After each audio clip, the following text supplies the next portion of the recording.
So guys, another patient. Ito po, gagawin natin wiring. Ang nangyari, lilinisan lang, then pagkatapos nawala na totally yung power. Then nung binaklas ko siya, I found out na yung wiring is hindi na original. Baga na chop na, pinagpapalitan na yung coding.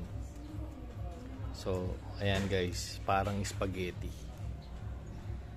Ayan na po, gagawin na po natin yan isa-isa. Ayan, totally. Ayan natin kung ano diferensya, bakit nawala lahat ng power. Stay tuned guys. Bukod dyan, pagkatapos nyan,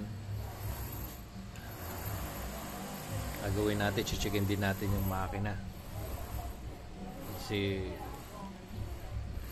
bumubuga siya ng gusok, then hagok lahat na. I-refresh natin yung makina,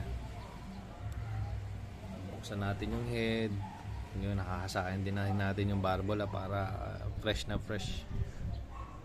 Ayan. Yung mga wiring nya, grabe.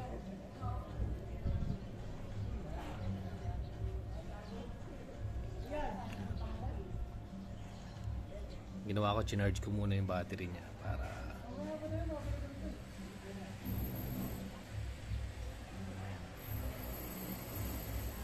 mamaya na uli guys.